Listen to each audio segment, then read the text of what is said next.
Hello, ഇന്ന് എൻ്റെ weight loss ജേർണിയുടെ 4ാമത്തെ ദിവസമാണ്. അപ്പോൾ ഞാൻ ഇന്ന് നിങ്ങളടുത്ത് ചീറ്റ് മീലിനെ കുറിച്ചാണ് പറയാൻ പോകുന്നത്.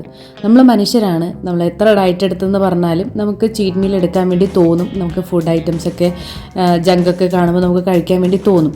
അപ്പോൾ ഇത് എപ്പോൾ എടുക്കണം എപ്പോൾ എടുക്കണ്ട എന്നുള്ള കാര്യങ്ങളാണ് ഞാൻ ഇതിനകത്ത് പറയാൻ പോകുന്നത്. അപ്പോൾ നമ്മൾ രാവിലെ ഏർലി മോർണിംഗ് നമ്മൾ രാവിലെ എഴുന്നേറ്റു.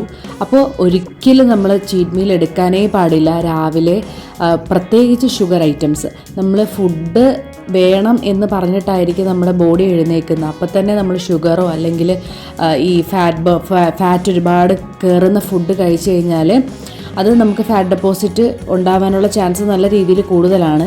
അതുകൊണ്ട് രാവിലെ കഴിക്കാതിരിക്കുക. അതുപോലെ തന്നെ നൈറ്റ് നമ്മൾ ഇതൊക്കെ കഴിച്ചിട്ടായിരിക്കും കിടന്നുറങ്ങുന്നത്. അപ്പോൾ നമ്മുടെ ബോഡി റെസ്റ്റ് ചെയ്യുന്നതും നമ്മുടെ ഡൈജഷൻ പ്രോപ്പറായിട്ട് നടക്കുന്നതും എല്ലാം ആ ഒരു നൈറ്റായിരിക്കും നമ്മളെ നടക്കുന്ന കാര്യം.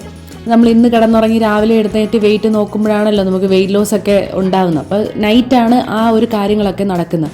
അപ്പോൾ നമ്മൾ ഇതുപോലെ ഷുഗർ കൂടുതൽ കഴിക്കുക, അതുപോലെ തന്നെ ഇങ്ങനെ ഫാറ്റ് ഒരുപാട് കണ്ടൻറ്റുള്ള ഫുഡൊക്കെ കഴിക്കുമ്പോൾ പിറ്റേ ദിവസം അത് വെയിറ്റിനെ അഫക്റ്റ് ചെയ്യും. അത് കാണുമ്പോൾ തന്നെ നമുക്ക് ഭയങ്കര ഡീമോട്ടിവേഷൻ ആയിരിക്കും. അപ്പോൾ കഴിക്കേണ്ടത് ഒരു ഉച്ച സമയമാകുമ്പോൾ കഴിക്കുക. കഴിക്കുമ്പോൾ നിങ്ങൾ ശ്രദ്ധിക്കേണ്ടത് രാവിലത്തെ മീലും അതുപോലെ തന്നെ വൈകുന്നേരത്തെ മീലും സാക്രിഫൈസ് ചെയ്യുക എന്ന് പറഞ്ഞു കഴിഞ്ഞാൽ കംപ്ലീറ്റ്ലി അവോയ്ഡ് ചെയ്യുക എന്നുള്ളതല്ല, കുറച്ച് കഴിക്കുക. നമ്മളെപ്പോഴും ഡയറ്റ് എടുക്കുന്ന സമയത്ത് രാവിലെ കഴിക്കുന്ന സെയിം ക്വാണ്ടിറ്റിയും കഴിച്ചിട്ട് നമ്മൾ ചീറ്റ് മീൽ എടുക്കാൻ നിൽക്കരുത്. നമുക്ക് നേരത്തെ ഒരു നിശ്ചയം വേണം, നമ്മളിന്ന് ചീറ്റ് മീൽ എടുക്കാൻ പോവുകയാണ്. അപ്പോൾ രാവിലെ കുറയ്ക്കുക, അതുപോലെ തന്നെ നൈറ്റും കുറയ്ക്കുക, ഉച്ചയ്ക്ക് കഴിക്കുക. അപ്പോൾ കാലറി ഡെഫിസിറ്റ് നമുക്ക് അതിൽ ഒരു നോർമലാക്കി കൊണ്ടുപോകാൻ വേണ്ടി പറ്റും. എമൗണ്ട് ഒക്കെ ഞാൻ പറയാതെ തന്നെ അറിയാം എത്ര കഴിക്കണം, വളരെ കുറച്ച് മാത്രമേ കഴിക്കാൻ പാടുള്ളൂ.